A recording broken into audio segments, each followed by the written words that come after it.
Muita gente acredita que os terremotos são resultados de uma reação ou resposta do planeta à intervenção humana desordenada na natureza.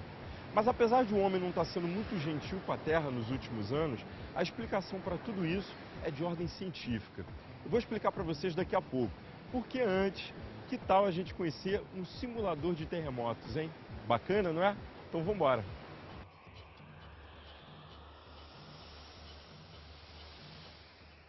Chegamos à Estação Ciência aqui da Universidade de São Paulo e naquela sala ali, gente, de 10 metros quadrados, há um simulador de terremotos onde as pessoas podem sentir na pele as consequências de um tremor. E aí, vou ou não vou, hein? Vou.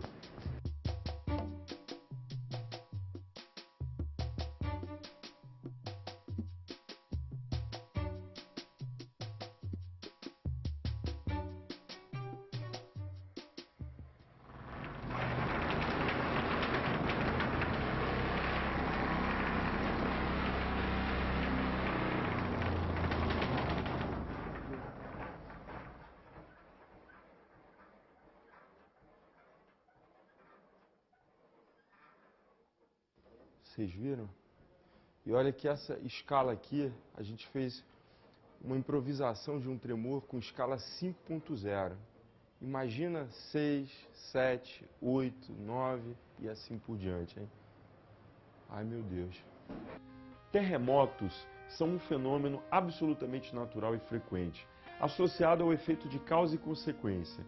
Nada mais do que o resultado de um movimento brusco da Terra liberando certa energia acumulada. Nossa tendência é imaginar que a Terra é como uma esfera compacta e uniforme, mas a crosta terrestre é formada por várias camadas sobrepostas denominadas placas tectônicas. Cada uma delas tem cerca de 70 quilômetros de espessura. Estas camadas vão se acomodando ao longo de um processo que já dura milhões de anos. Seus movimentos lentos, imperceptíveis ao homem, nunca param. Ufa! Agora eu vou explicar para vocês o que produz um terremoto. É o seguinte, as placas tectônicas que flutuam sobre o mar de magma estão constantemente se movendo e colidindo uma com as outras. Quando elas travam, gera uma tensão que vai acumulando energia. A liberação abrupta dessa energia, no momento em que a placa atinge o seu limite de resistência, produz o que a gente chama de terremoto. Mas as dúvidas ainda são muitas, por isso eu vou conversar com um especialista em terremotos, o geofísico e sismólogo Afonso Lopes. Ele já deu algumas dicas sobre como se proteger desses temíveis tremores. E agora a gente vai conversar um pouco mais sobre eles. Professor, o que é o hipocentro e o epicentro de um terremoto? Bom, o hipocentro é o foco do terremoto, o foco dentro da Terra onde aconteceu aquela liberação de energia. E o epicentro é a projeção do hipocentro na superfície, ou seja, o ponto imediatamente acima do foco do terremoto. Qual a diferença entre um terremoto e um tsunami? Bom, para o sismólogo, o terremoto mesmo é o que acontece lá na fonte, ou seja, aconteceu um terremoto. Quando nós falamos assim, aconteceu um terremoto agora aqui em São Paulo, quando é sentido um tremor de terra que veio do Chile ou da Argentina, que às vezes acontece o pessoal sentir, não quer dizer que aconteceu um terremoto. As ondas sísmicas chegaram agora, mas o terremoto aconteceu 20 minutos atrás, 10 minutos atrás. Seria um reflexo de um terremoto. Seria um reflexo do terremoto. O tsunami também é um reflexo, ou seja, um alívio topográfico no fundo oceânico.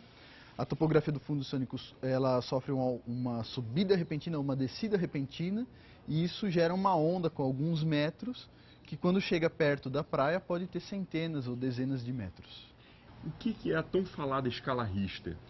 A escala Richter, ela mede, na verdade é uma medida relativa, mas ela mede a energia liberada pelo tremor de terra. É uma escala logarítmica, quando você vai subindo, vai aumentando muito. Na verdade, quando você fala de um terremoto de magnitude de 4 para 8, não é que subiu 4 pontos, né?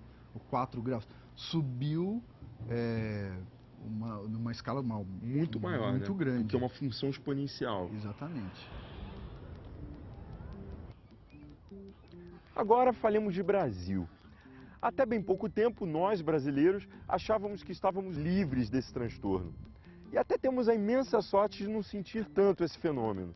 Mas estudos sismológicos feitos a partir da década de 70 mostraram que, apesar de baixa, a atividade sísmica no Brasil não deve ser desprezada. E aí, tremeu nas bases? Tá tenso? Calma, calma aí, gente, que a gente vai entender melhor se é preciso ter medo ou não. Vem comigo.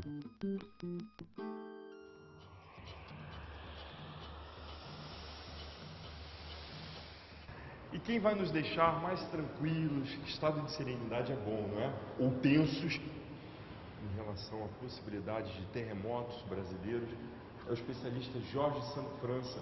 Ele é do Observatório da Universidade de Brasília. Boas notícias, professor? Ou precisamos ficar tensos em relação à possibilidade de terremotos aqui no Brasil? Podemos ficar tranquilos. A possibilidade de acontecer um terremoto dessa magnitude grande que está acontecendo recentemente é muito pequena, ou seja, remota.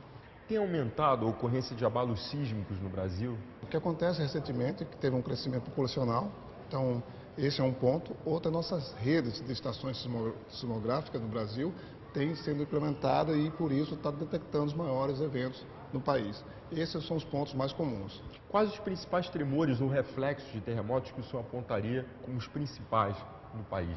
O principal terremoto brasileiro foi o de 6,2 em Poço do Gaúcho, Mato Grosso. Um terremoto bem forte, né? O outro próximo terremoto que teve foi no mesmo ano em Vitória, 300 km de Vitória, 6,1. E a gente tem regiões que têm tremores constantemente, como Sobral, no Ceará, que tem atividade sísmica. O Nordeste é a região mais ativa do país. A gente tem toda a plataforma, que é a parte que tem exploração de petróleo, que tem atividade sísmica magnitude 5. Então essas são as regiões que têm maiores atividade sísmica do país atualmente. Os últimos terremotos no Chile, vividos na pele pela Carol lá do início do programa, foram tão fortes que teriam encurtado a duração do dia em 1,26 microsegundos e deslocado o eixo da Terra em 8 centímetros. Que bom que a gente tem vários cientistas estudando e tentando prever os terremotos. Caso contrário, as catástrofes seriam muito maiores. E devemos isso tudo a ele, o grande Zhang Heng, o nosso inventor chinês que recebeu muitas homenagens póstumas por sua genialidade. A gente encerra por aqui e o nosso encontro, você sabe, é na semana que vem. Não percam!